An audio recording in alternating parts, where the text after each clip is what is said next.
नमस्कार दोस्तों, आप सभी का स्वागत है हमारे इस खास हेल्थ शो में। आज हम बात करने वाले हैं एक ऐसी समस्या के बारे में जिसे लोग नज़रअंदाज कर देते हैं, लेकिन कई बार शरीर की बड़ी बीमारी की शुरुआत यहीं से होती है। आज का विषय है दोस्तों, पैरों में झंझनाहट क्यों होती है। दोस्तों, क्या कभी ऐसा हुआ है कि आप कुछ देर तक एक ही पोजीशन में बैठे हों और अचानक उठते ही पैरों में सुई चुभने जैसा एहसास हुआ हो, या फिर बिना किसी कारण के पैरों में जलन, सुन्नापन या झंझनाहट महसूस होती हो। कई बार लोग इसे मामूली समझकर अनदेखा कर देते हैं, लेकिन यह एक साधारण कारण से नहीं होता। सबसे पहले ये समझते हैं कि झंझनाहट आखिर होती क्या है।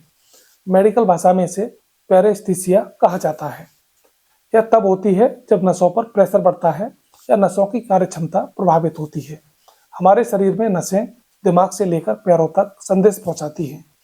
अगर कहीं भी यह संदेश प्रणाली बाधित होती है तो झंझनाहट, सुन्नापन या जलन जैसा एहसास हो सकता है। अब हम बात करते हैं सबसे सामान्य कारण की। लंबे समय तक एक ही मुद्रा में बैठना। जब हम पैर मोड़कर या दबाकर बैठते हैं तो नसें और रक्त वाहिकाओं पर एक प्रेशर पड़ता है। जैसे ही आप पोजीशन बदलते हैं, रक्त प्रवाह सामान्य होता है और झंझनाहट महसूस होती है। यह अस्थायी और सामान्य स्थिति हो सकती है, लेकिन अगर यह समस्या बार बार होती है या बिना किसी दबाव के होती है तो हमें सतर्क होने की जरूरत है। इसका एक दूसरा बड़ा कारण है डायबिटीज। लंबे समय तक ब्लड शुगर बढ़ी रहने से नसों को नुकसान पहुंचता है। इसे डायबिटिक न्यूरोपैथी कहा जाता है। यह डायबिटीज की एक जटिलता है। इसमें पैरों में झंझनाहट, जलन, दर्द या सुन्नापन हो सकता है। कई बार मरीजों को चोट लग जाती है और पता भी नहीं चलता, क्योंकि संवेदनशीलता काफी कम हो चुकी है। दोस्तों, अगला कारण है इसका विटामिन B12 की कमी। यह विटामिन नसों को स्वस्थ रखने के लिए बहुत जरूरी होता है। अगर शरीर में इसकी कमी हो जाए तो नसों की परत कमजोर हो जाती है और झंझनाहट शुरू हो जाती है। खासकर शाकाहारी लोगों में, बुजुर्गों में, लंबे समय से एसिडिटी की दवा लेने वालों में यह समस्या ज्यादा देखी जाती है। अगला कारण है थायराइड की गड़बड़ी। हाइपोथायराइडिज्म में मेटाबॉलिज्म धीमा हो जाता है और इसका असर हमारी नसों पर पड़ता है, जिससे पैरों में सुन्नापन और झंझनाहट हो सकती है। इसके साथ ही नसों पर दबाव, जिसे नर्व कंप्रेशन कहते हैं। उदाहरण के लिए कमर की रीढ़ में स्लिप डिस्क या स्पॉन्डिलाइटिस होने पर नस दब सकती है। इसका असर पैरों तक महसूस हो सकता है। अगर झंझनाहट के साथ कमर दर्द है तो इस दिशा में जांच कराना आपके लिए बहुत जरूरी है। पांचवा कारण है रक्त संचार की कमी। अगर पैरों तक पर्याप्त खून नहीं पहुंच पाता तो ऑक्सीजन की कमी से झंझनाहट हो सकती है। यह समस्या अक्सर धूम्रपान करने वालों में, हाई ब्लड प्रेशर या हाई कोलेस्ट्रॉल वाले मरीजों में हो सकती है। कुछ मामलों में किडनी की बीमारी, अधिक शराब का सेवन और कुछ दवाइयों के दुष्प्रभाव या संक्रमण भी नसों को प्रभावित कर सकते हैं।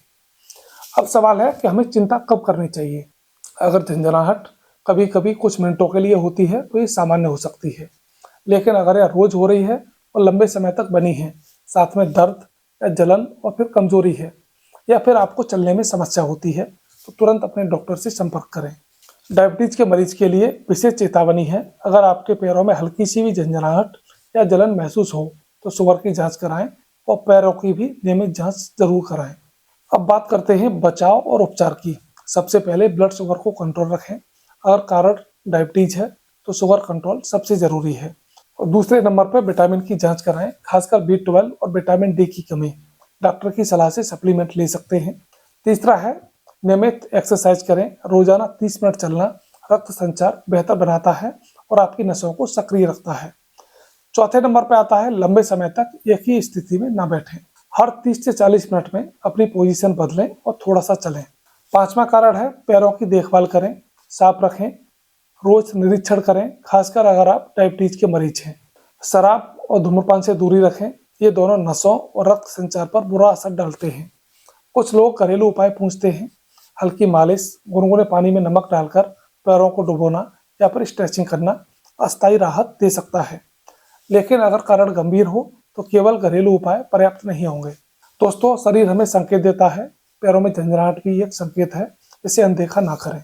अगर समय रहते कारण पता चल जाए तो अधिकांश मामलों में स्थिति को कंट्रोल किया जा सकता है, लेकिन लापरवाही से समस्या बढ़ सकती है और स्थायी नुकसान हो सकता है। तो आज से ही अपने पैरों की सेहत का ध्यान रखें, नियमित जांच कराएं, संतुलित आहार लें, सक्रिय रहें और किसी भी असामान्य लक्षण को नजरअंदाज ना करें। उम्मीद करता हूँ आज की ये जानकारी आपके लिए उपयोगी होगी। इसे अपने परिवार और दोस्तों के साथ जरूर शेयर करें ताकि वो भी इस महत्वपूर्ण जानकारी का लाभ उठा सकें। स्वस्थ रहें, सजग रहें और याद रखें, शरीर की छोटी सी शिकायत बड़ी बीमारी का संकेत हो सकती है। मिलते हैं अगली वीडियो में, तब तक के लिए नमस्कार, धन्यवाद।